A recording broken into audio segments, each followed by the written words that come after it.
ಇದು ರಾಜ್ಯದ ಜನತೆಗೆ ಉತ್ತಮವಾದಂಥ ಒಂದು ಸಂದೇಶ ಕಳಿಸಿದ್ದಾರೆ.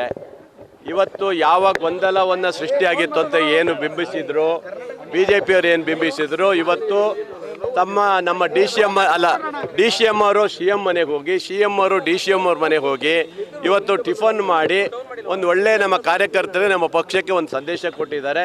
ನಿಜವಾಗ್ಲೂ ಖುಷಿಯಾಗುತ್ತೆ. ಅಂದರೆ ತಮ್ಮ ಈ ಸಂದೇಶ ಇವತ್ತು ಹೈಕಮಾಂಡಿಗೆ ರವಾನೆ ಮಾಡ್ತಾರೋ ಇನ್ನೊಂದು ಮಾಡ್ತಾರೋ ನನಗೆ ಗೊತ್ತಿಲ್ಲ.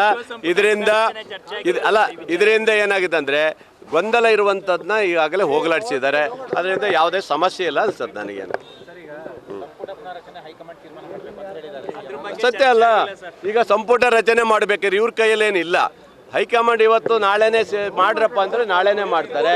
ಇಲ್ಲ ನಾಡ್ದು ಬರುವಂಥ ಅಸೆಂಬ್ಲಿ ನಡೀತದೆ, ಅಸೆಂಬ್ಲಿ ಆದಮೇಲೆ ಮಾಡಿ ಅಂತ ಹೇಳಿದ್ರೆ ಆವಾಗ ಮಾಡ್ಬೋದು. ಬಿಟ್ರೆ ಬೇರೆ ಯಾವ ಉದ್ದೇಶನೇ ಇಲ್ಲ.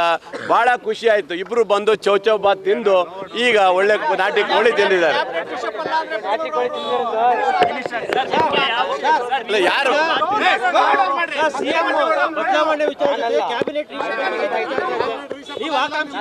ಯಾರು ನೋಡಿ ಒಳ್ಳೆ ಕತೆ ಇದಲ್ಲ.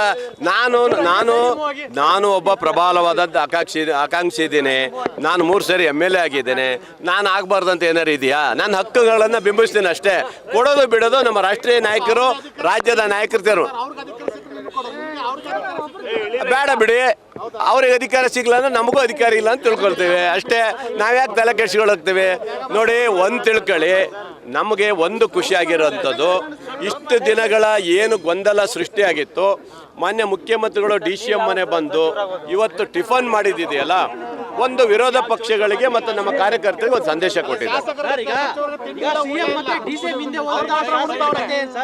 ನೋಡಿ ಇಲ್ಲಿ ಕೇಳ್ರಿ, ಯಾವುದೇ ನಮ್ಮ ಪಕ್ಷದಲ್ಲಿ ಬೇರೆಯವರ ಯಾವುದೇ ಮೀಟಿಂಗ್ ಮಾಡಿ ಏನೇ ಮಾಡಿದ್ರು ಅದಕ್ಕೆ ನಾವು ಪರಿಗಣನೆ ಮಾಡೋದಿಲ್ಲ. ಇವರಿಬ್ಬರಲ್ಲಿ ಇವರು ರಾಜ್ಯಾಧ್ಯಕ್ಷರಿದ್ದಾರೆ, ಅವ್ರು ಮುಖ್ಯಮಂತ್ರಿಗಳಿದ್ದಾರೆ. ಅವ್ರ ಮನೆಗೆ ಇವ್ರು ಹೋಗೋದು, ಅವ್ರ ಮನೆಗೆ ಅವ್ರು ಹೋಗೋದಕ್ಕೆ ಏನು ತಪ್ಪಿಲ್ಲ.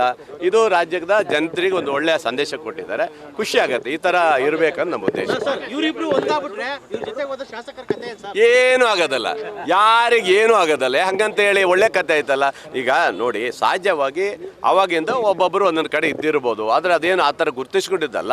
ಒಂದು ಕೆಲಸ ಆಗ್ಬೇಕಂದ್ರೆ ಎಲ್ಲರ ಮನೆಗೂ ಹೋಗ್ಬೇಕಲ್ಲ. DCM ಮನೆಗೂ ಹೋಗ್ಬೇಕು, CM ಮನೆಗೂ ಹೋಗ್ಬೇಕು, ಮಂತ್ರಿಗಳ ಮನೆಗೂ ಹೋಗ್ಬೇಕು. ಅದು ಅಡ್ಡಿಲ್ಲ. ಆದರೆ ನಮ್ಮದೇ ಆದಂಥ ಗುಂಪು ಕಟ್ಕೊಂಡು ಬೇರೆ ಬೇರೆ ರೀತಿ ಮಾಡೋದಕ್ಕೆ ಅವಕಾಶ ಇಲ್ಲಿಲ್ಲ. ಓಕೆ. ನ್ಯೂಸ್ ಫಸ್ಟ್, ನಿರ್ಭೀತಿಯಿಂದ ನಿಮ್ಮ ಪರವಾಗಿ.